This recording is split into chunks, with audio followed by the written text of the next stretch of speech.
All right, welcome back, everybody, to another episode of Paradyme Podcast. We're so grateful that you're here. We are continuing our conversation discussing Beyond Good and Evil by Friedrich Nietzsche.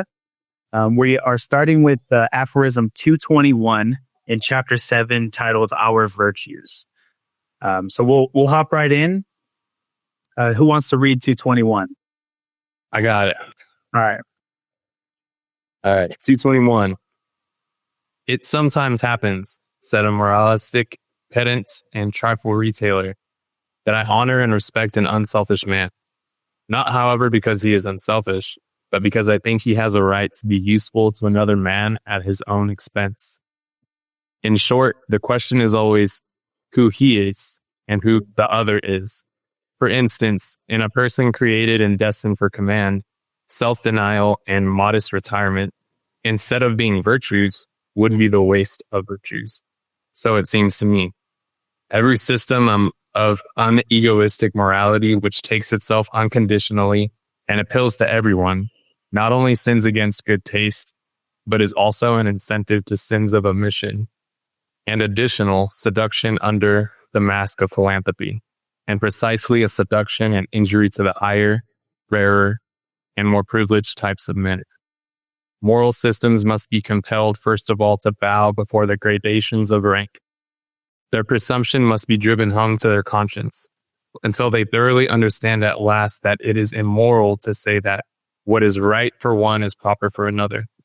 So said my moralistic pedant and bonhomme.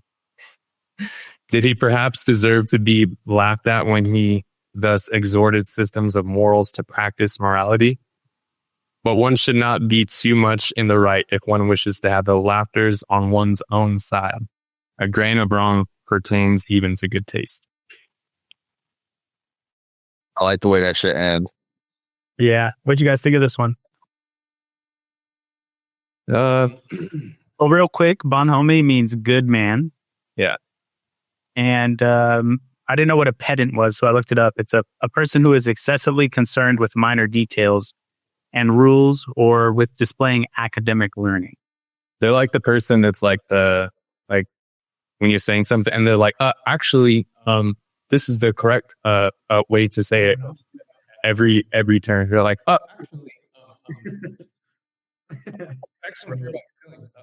I'm just kidding. Yeah. I thought there was an interesting line in here that says, it is immoral to say that what is right for one is proper for another.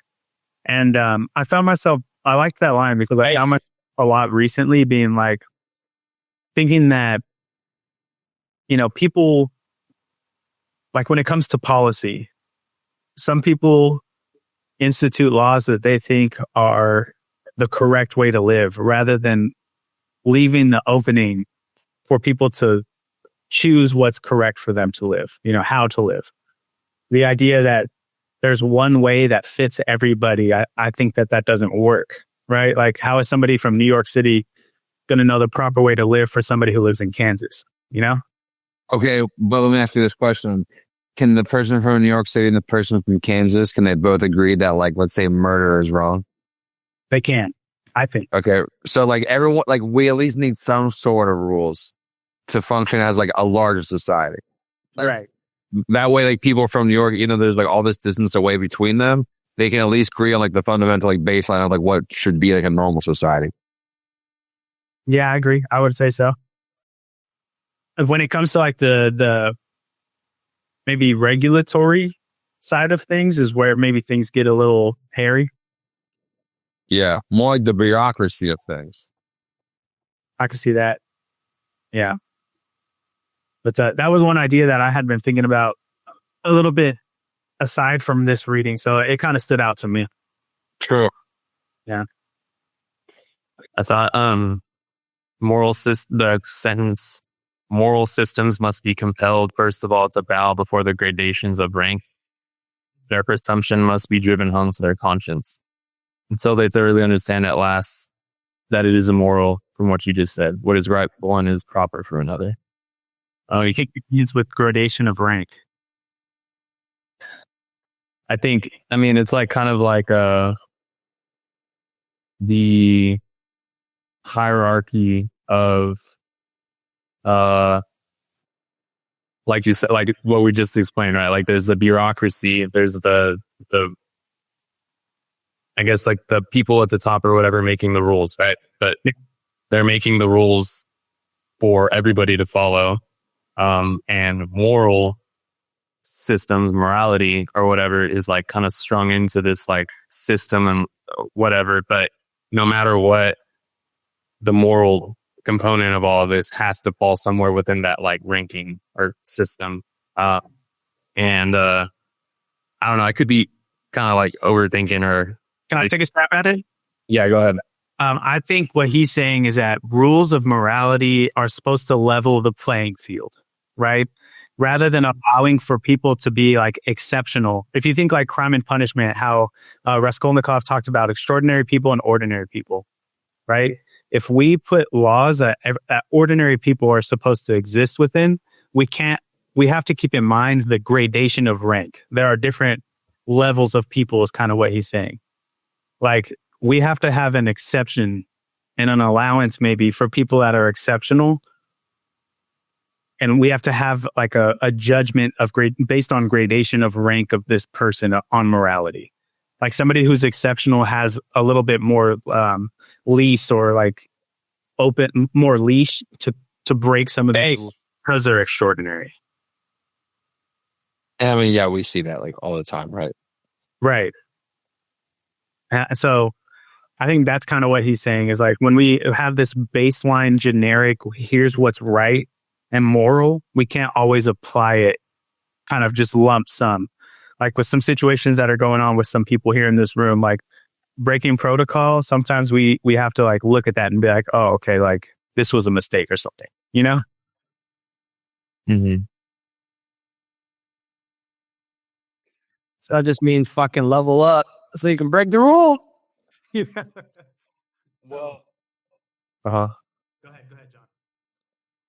I like how it ends, this last part where it says, but one should not be too much in the right if one wishes to have laughter on one's own side. A grain of wrong pertains even to good taste. I feel like that's like sometimes being right, it's like not all it's like cracked up to be, you know? And like if you're like able to not have to prove that you're right all the time and laugh about stuff, like having laughter, he's like, if you want to have laughter on one side, he's like, I'm just saying you can't be right all the time, you know? Right. Because he's like, yeah, a grain of wrong pertains even to good taste. Like even if you have good morals, like sometimes, you know, like just that, like, you know, I don't know, little night snack at 12 a.m. snack, you know what I'm saying? Like more like morally, you're like, I know I shouldn't, but I will, you know, like, but Oh yeah. Yeah. It made me think about like, for some reason when he was saying like, he left on like good taste, made me think about like, okay, like what is like good taste? Maybe it's like how you dress. You have good taste when you go show up to a party or something, or we would say that like someone shows up wearing something like bad taste, then we would only know it's bad taste because we know what like good taste is, you know, or something like that. well, yeah. I mean, I think the context is like your moral systems. So it'd be like, I'm just taking it as like good taste as in like how you're organizing the world, like what is good and bad. Even though we all, and like that's the thing, the guy's like there's a little in between. That's why I get to have some fun. Is it kind of like he's saying like it's a moral system with more, I guess, like salt to it because there's like that kind of space for the immoral, laughter-ridden stuff to exist, you know? Like it's like more, I don't know, like more moral. I don't know. I think the laughers part is just like people that agree with you. Like the laughers on your side are people that agree with you and laugh with the other. True. It's kind of what I thought.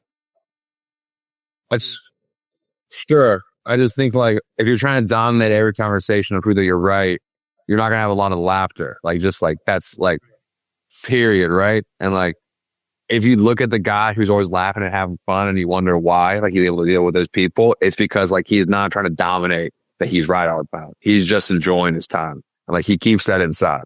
And like he only has to pull the trigger to like the I'm right thing when like it really matters. You know? He's like, oh, this is a big one. I'm actually gonna pull the trigger. Like, no, I'm actually right. But like most of the time he's fucking not worried about it. Like you can think that all you want.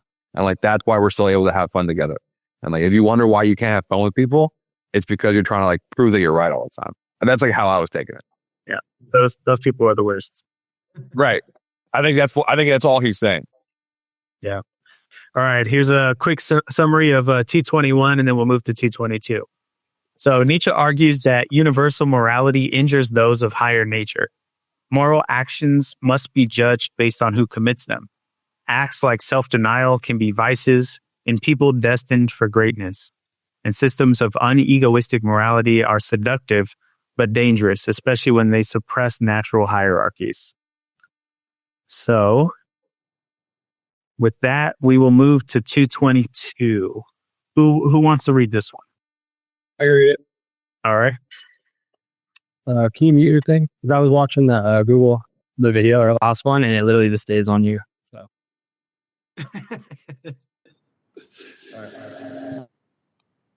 That was bad.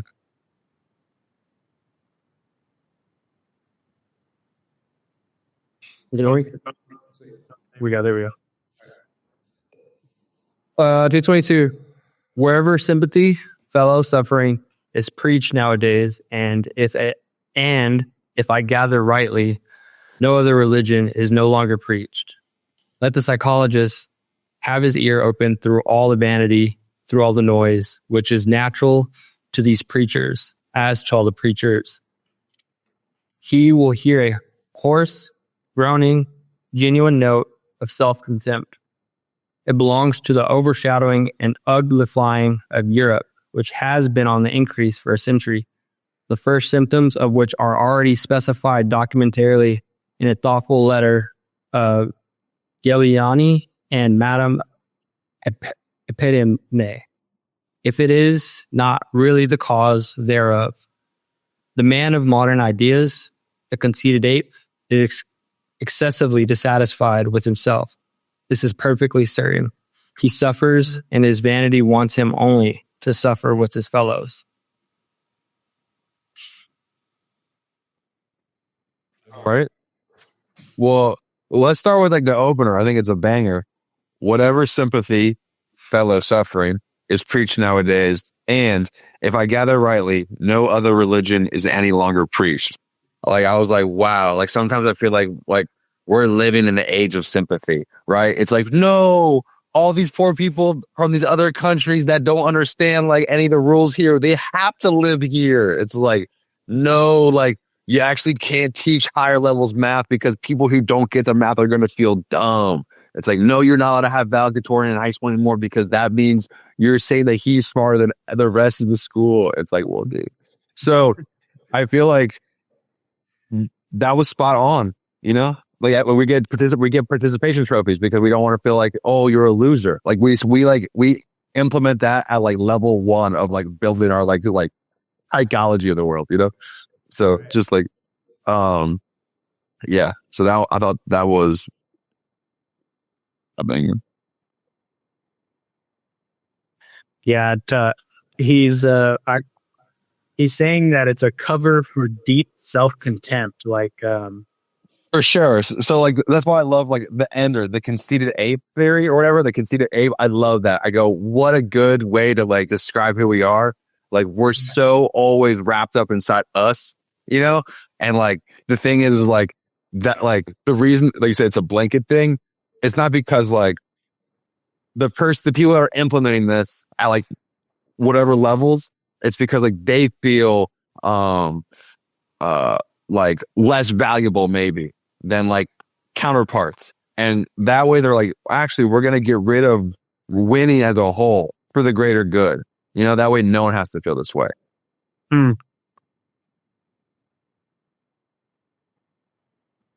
Let's see what else we got here. He suffers in his vanity, wants him only to suffer with his fellows. He's like, no, you please, like, don't win. Because because that means like you're proving that you are better than me. But if all of us lose, then like I can say for certain that you're not better than me. Yeah, it says here, those who preach sympathy most loudly are often vain, dissatisfied, and use morality as a way to justify their inner misery. For example, right now, like they're saying like they want to like increase the tax on inheritance. Okay. Because they're like, their big thing is that they're like, it's not your money. Why you get the benefit from like someone else's money just because like you're family with them. And like the counter argument is like, okay, so you're saying that people aren't like obligated to the built up store of value that their previous generations built up for them. Okay. Right. But people are entitled to welfare, which is a built up store of value that people working stored up for them.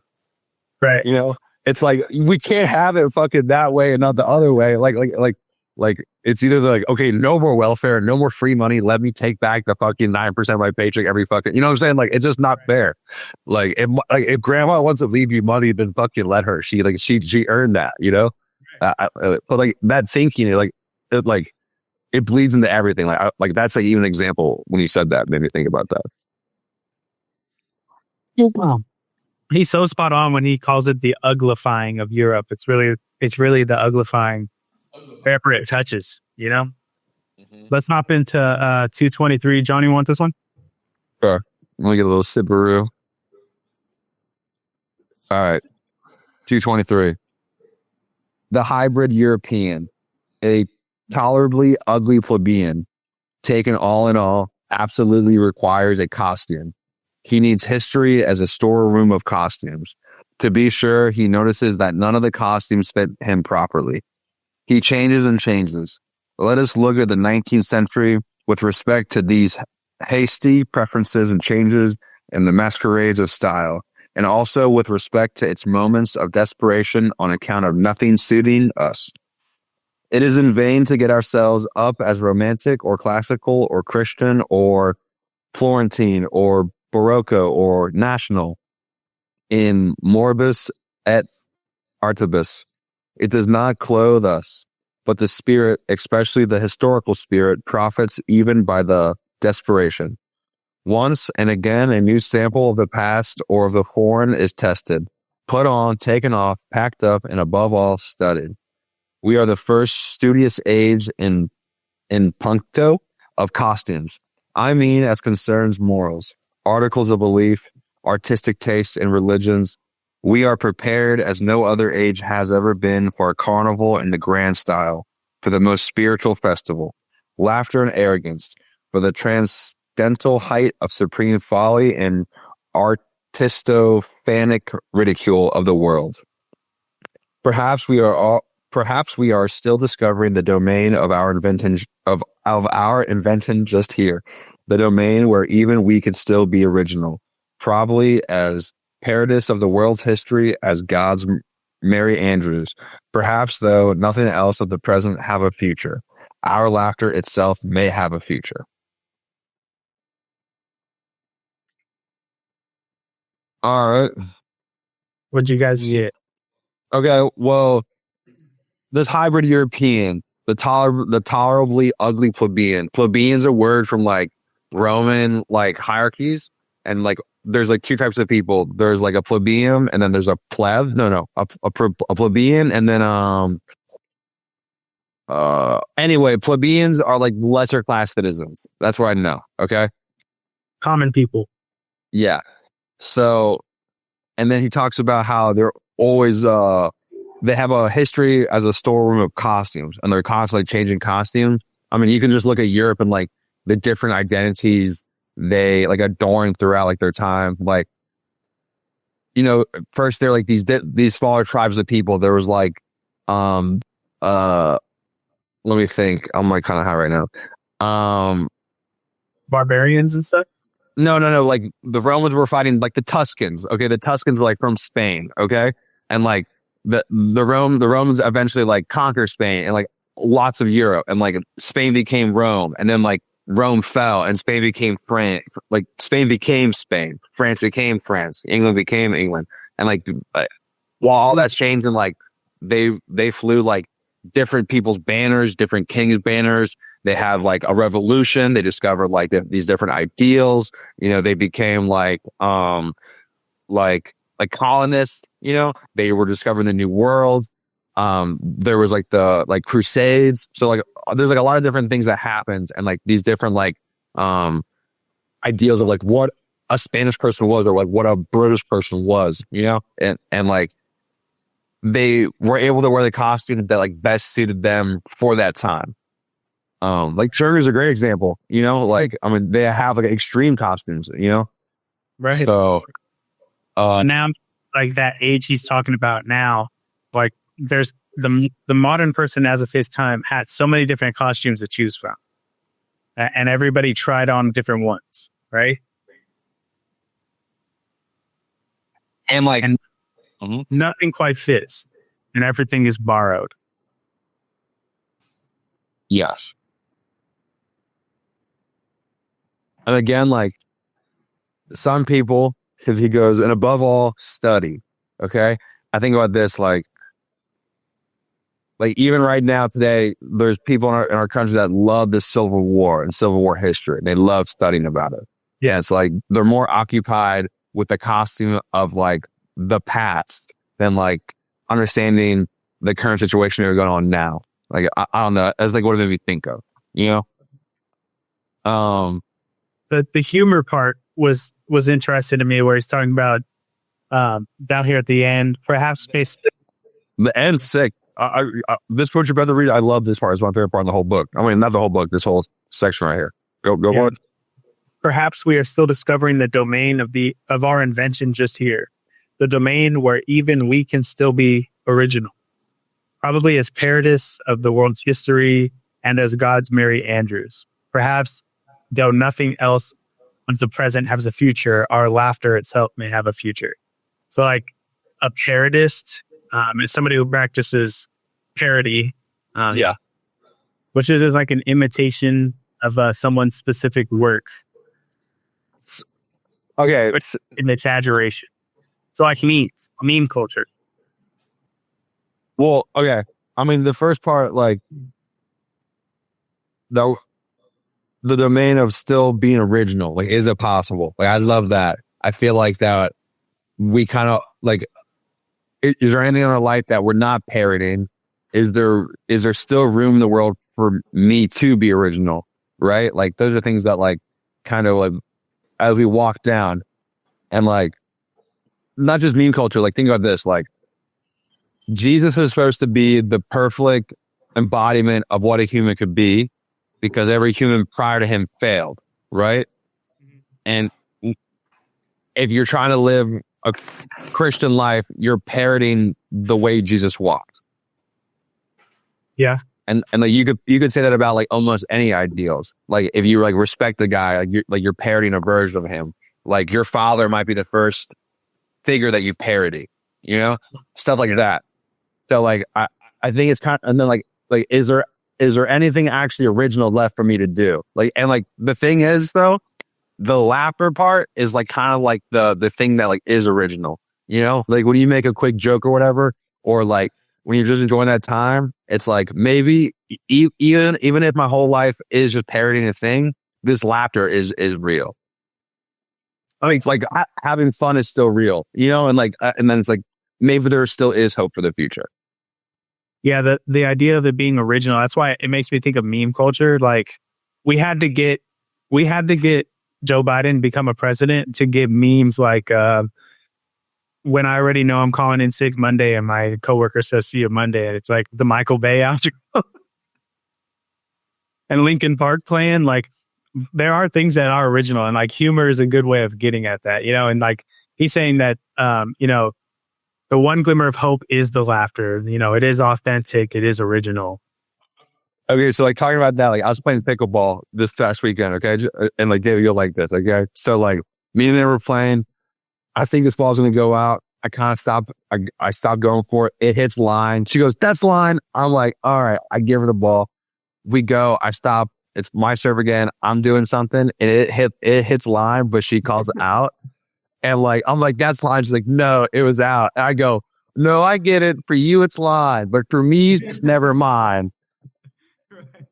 And she, it was like really funny. Like that joke, like for me, it's never mine. Like that was original in that moment. Like I didn't pair anybody. I was just being like funny in the moment, you know. And she's like, okay, diva, you know, like that's like that's funny, you know. Like okay, fucking like you're right. Making things funny, like with the things that are able to right there. That is like kind of original, you know. Yeah, it's the last bit. He's saying it's the last remaining authenticity.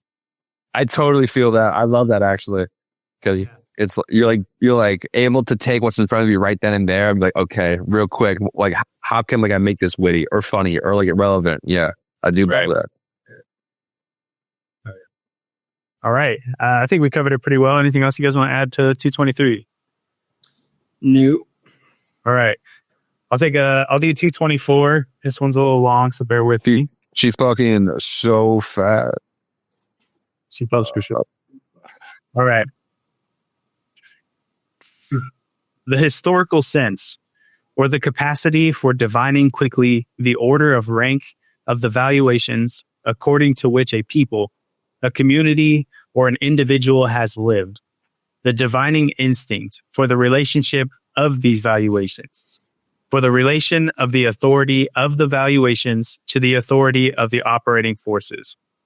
This historical sense, which we Europeans claim as our specialty, has come to us in the train of the enchanting and mad semi-barbarity into which Europe has been plunged by the democratic mingling of classes and races. It is only the 19th century that has recognized this faculty as its sixth sense.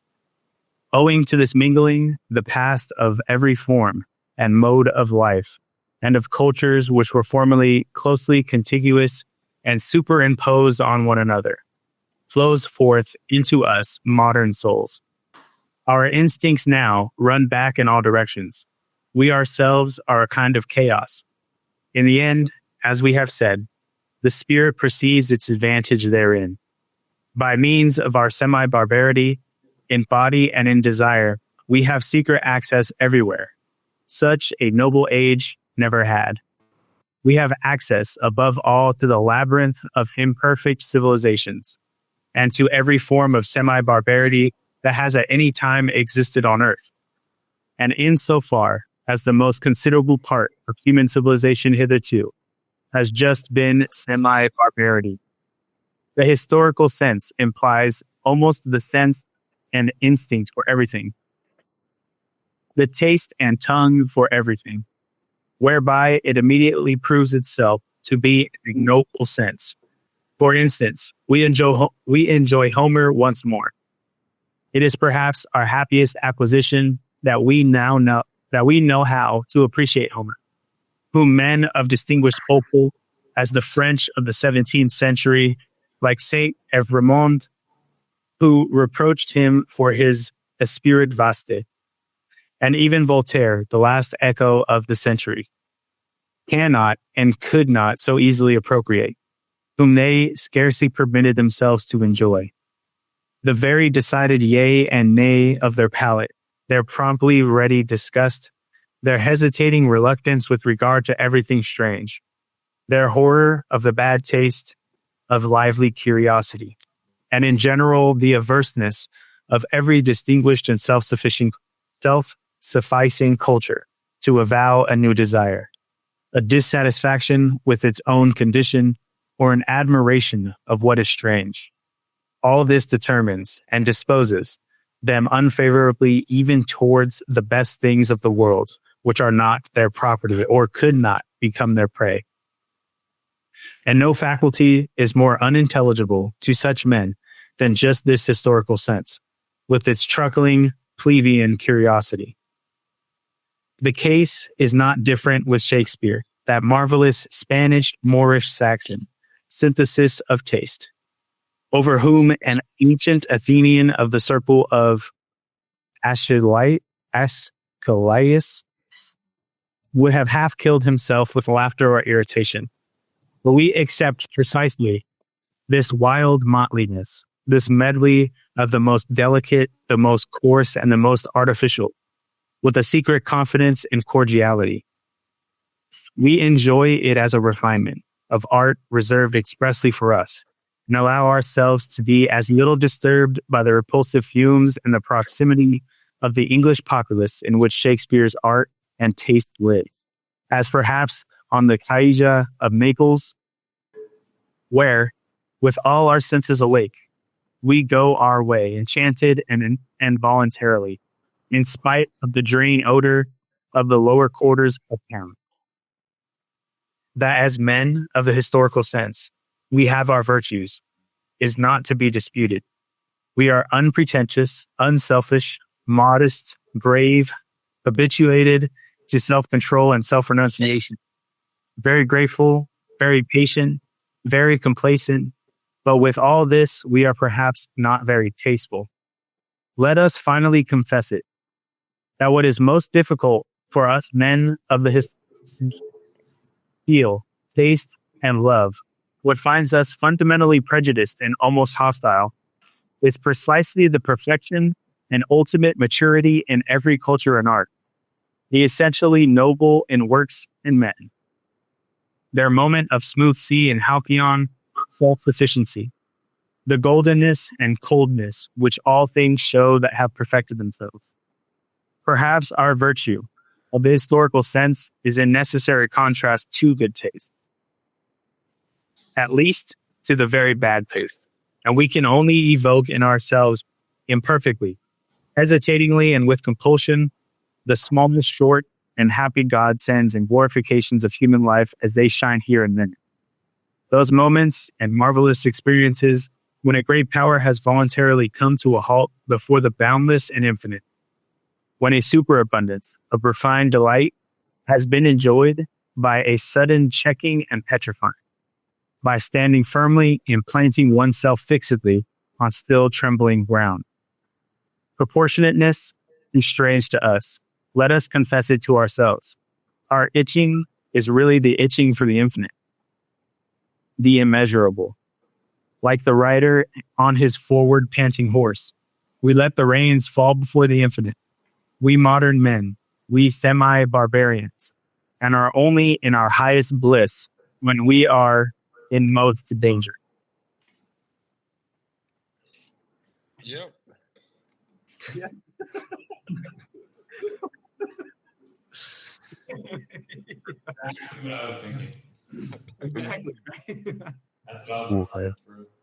All right, well, I like the end for sure. And like, I mean, I think it sums up a lot of what he was kind of talking about, but we modern men, we semi-barbarians, and are only in our highest bliss when we are in most danger. I feel like that's why, like,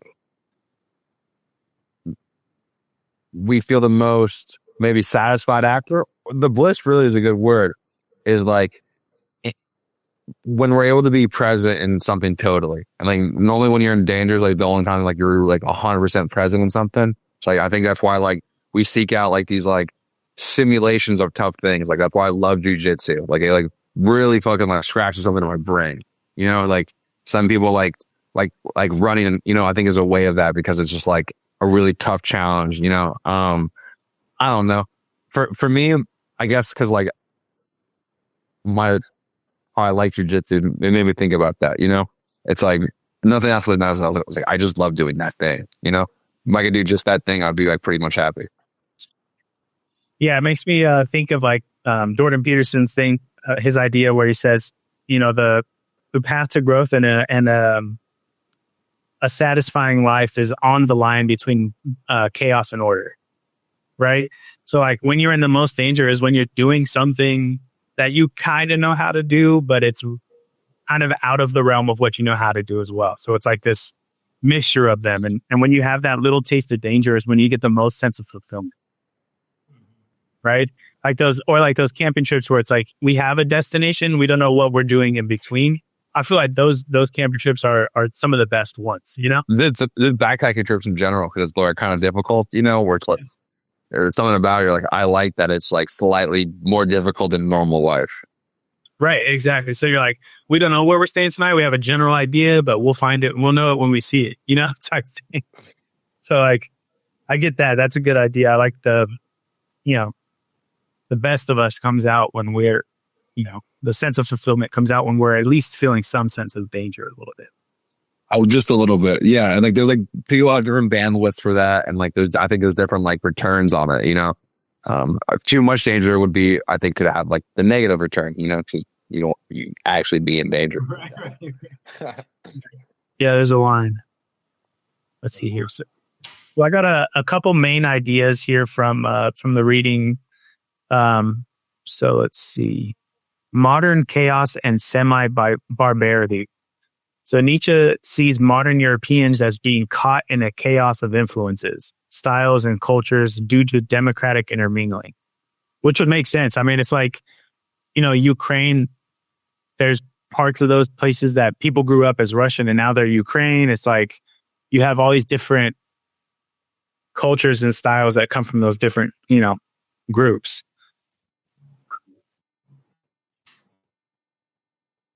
So because of that, their instincts no longer run in a single direction. And this blending gives a wide range of access to ideas, but often without depth or taste. So like the internet nowadays, we have access to so many different things. And everybody can be cultured with so many different things. But how many people do you know that become super, super into like one or two things?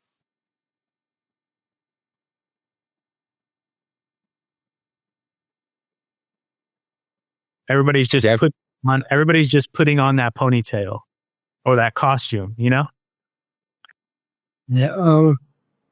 Maybe though, but then also like, I mean, I'd be really fucking with this jujitsu shit, like it's not a ponytail. Yeah, it's just a feather to add to the cap. I mean, not really. I do that shit like just for me, like I feel like, I was listening to someone talk about, and like they were like, I binge watched this show because I knew everyone's gonna be talking about it, and I want to be able to talk about it. Like that's the feather in the cap, Like I suppose so, yeah. Like I would do this shit. Literally, everyone thought it was gay, and guess what? A lot of them do, and I still like it. I still want to do it, Yeah. Oh man. Let's see.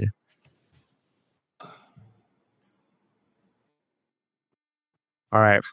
Last thing here, I think it kind of wraps it up here pretty well.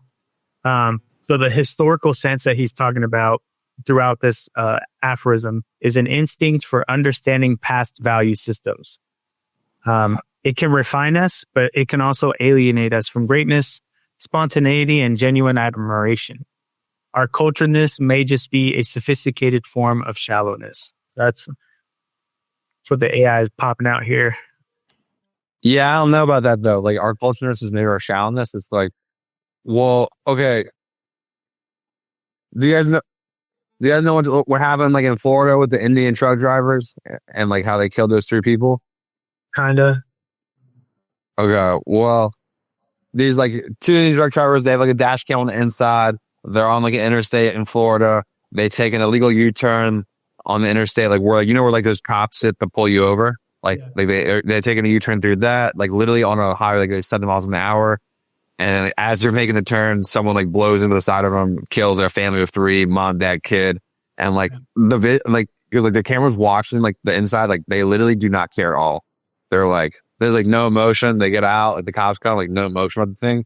And like, there's a bunch of arguments going on right now about all of this because of like the whole H-1B, like visas and stuff like that. But like the overarching argument about the whole thing is they're like, hey, culturally, these people, like obviously they didn't even care that 3 people died because like from like where they're from, like people die, like driving isn't like how we like drive here, which is like super organized and stuff. It's kind of like more chaotic there. Like people just like just die all the time. That's just like a normal thing, Right. And they're like,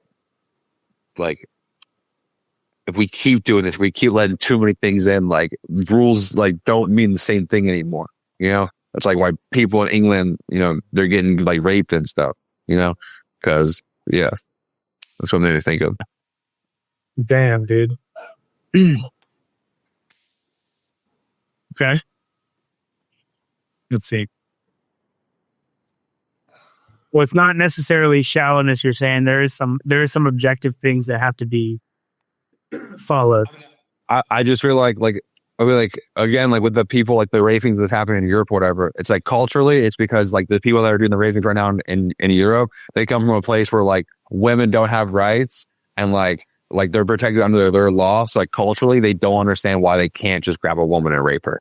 You know, Right. like they literally like they don't see the problem with it. Okay, and like we're like it's shallow to me to like literally like objectify that and see that and be like, hey, maybe we should like draw that as like a problem.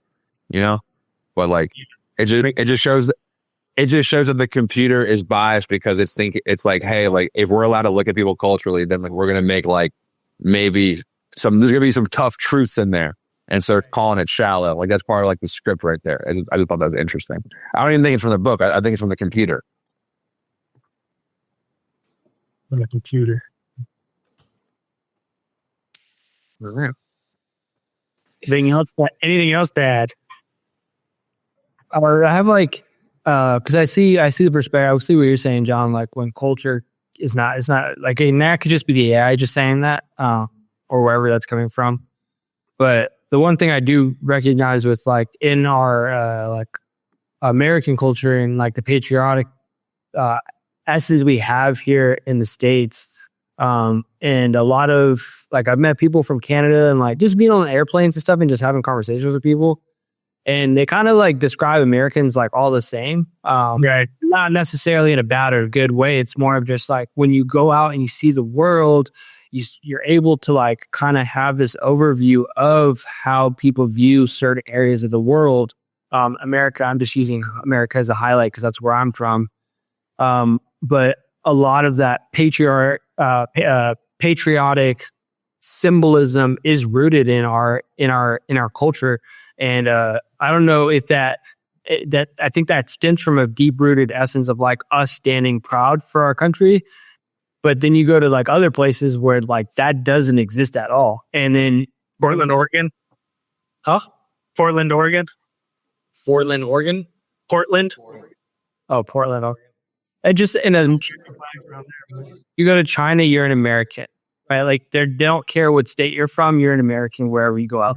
It's and I hear this quite often now, like America, it is the only country that has this cultural, recognizing that our patriotic values mean the most as a country. And so if you go to a country that doesn't have this, it's not necessarily like they look down upon Americans, but some people wish that their country had it, or some people are like, well, Americans are just arrogant and ignorant. And so it's, because of nationalism? Huh? Because of nationalism? Could be because of nationalism, but at the same time, it's like, is that good, bad? I think it's just perspective for me. It's more of like, I haven't traveled a lot I've never been out of the country yet. So it's like, okay, well, that's interesting to hear people that have been to Canada or outside of Canada, live in the United States, that have been to Africa or like Eastern Europe and have got to see different aspects of life that I've never experienced. Yeah. To give that perspective to me and just say like it's not bad or good. It's just this is how some areas of the world view Americans. Mm-hmm. So I guess what I'm trying to encapsulate is with culturalness being shallow, I think in the short term, if we think of things like weekly or monthly, the shallowness is hard to see. But if you spend the time right now, like stretch it out over years and years of decades or so, you can see what happens to countries that like either stay in their own way or adapt certain principles that they don't necessarily need to change or necessarily believe these are fundamental values that we don't stray from. And I think that's kind of where my mind went when you were mentioning the cultural shallowness is some countries have it, some countries don't, and some nations have some. And so it is cultural, but again, cultureness across the board, like whatever it is, it's saying that it's shallow, you know? Right. Yeah, that's a hard one. Because then You can see why it could be so much like more confusing in Europe though, right? There's like, you're in a span of land that's like, it's smaller than America, you know? And you have so many different cultures. You have Spanish, you have Portuguese. That's just one little peninsula where you have different people. But they all do have different cultures, so. Right. And so like, let's say Spain expands, Spain becomes Muslim. You have Muslims in Spain, Muslims leave Spain, but there's still that cultural artifact, you know? So like if you're in, let's say modern day Europe, you can fall into this huge spectrum of different things, and eventually everybody chooses one and ends up becoming that, you know? He's saying that this is just a form of shallowness. It alienates us from greatness, spontaneity, and genuine admiration. So like, let's see.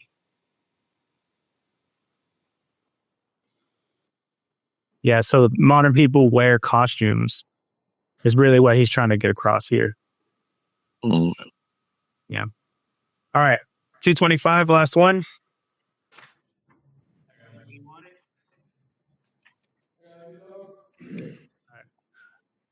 All right. 225. Arguably the best one. All right.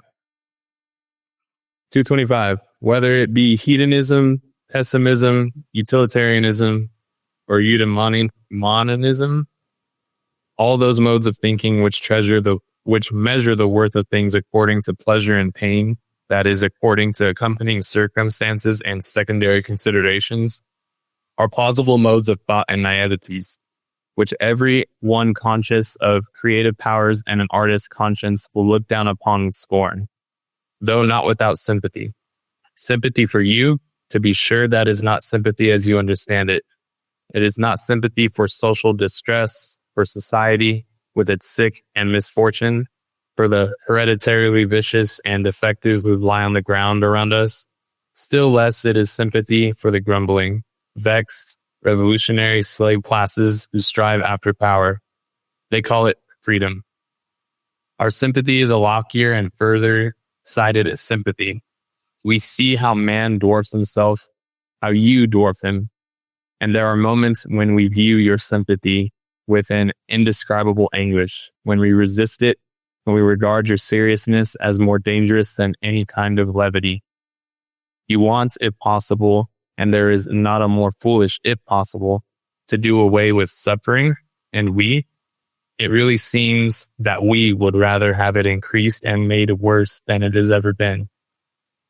Well-being, as you understand it, is certainly not a goal. It seems to us an end, a condition which at once renders man ludicrous and contemptible, and makes his destruction desirable. The discipline of suffering, of great suffering, know ye not that it is only this discipline that has produced all the elevations of humanity hitherto? The tension of soul and misfortune which communicates to its energy, its shuddering in view of wrath and ruin, its inventiveness and bravery in undergoing, enduring, interpreting, and exploiting misfortune, and whatever depth, mystery, disguise, spirit, artifice, or greatness has been bestowed upon the soul, has it not been bestowed through suffering, through the discipline of great suffering? In man, creature and creator are united. In man, there is not only matter, shred, excess, clay, mire, folly, chaos, but there is also the creator, the sculptor, the hardness of the hammer, the divinity of the spectator, and the seventh day. Do you understand this contrast? And that your sympathy for the creature in man applies to that which has to be fashioned, bruised, forged, stretched, roasted, annealed, refined, to that which must necessarily suffer and is meant to suffer? And our sympathy, do you not understand what our reverse sympathy applies to when it resists your sympathy as the worst of all pampering and enervation? So it is sympathy against sympathy. But to repeat it once more, there are higher problems than the problems of pleasure and pain and sympathy. And all systems of philosophy which deal only with these are naiveties.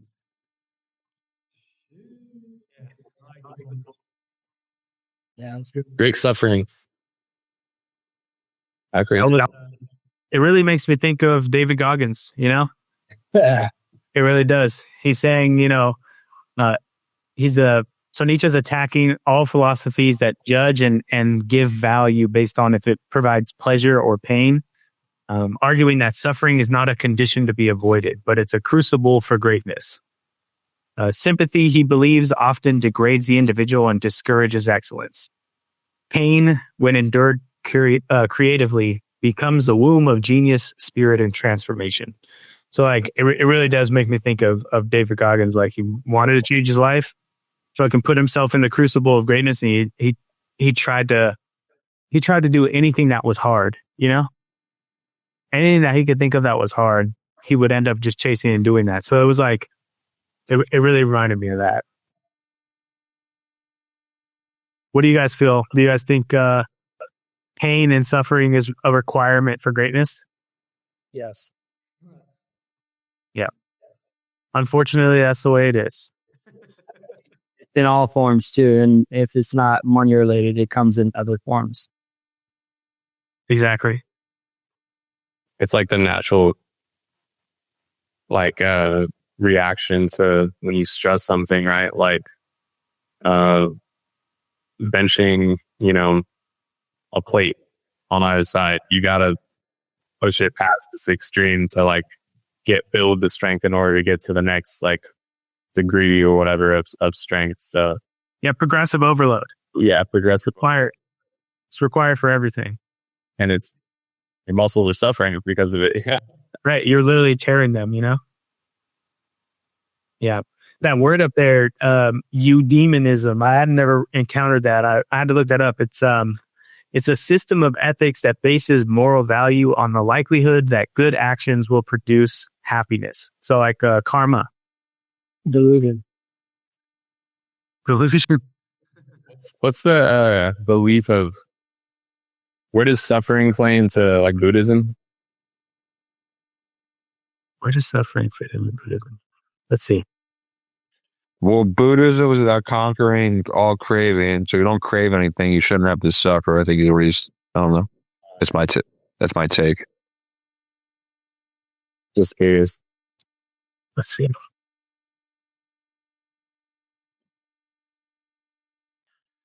So Buddhism, the primary source of suffering is identified as craving and attachment.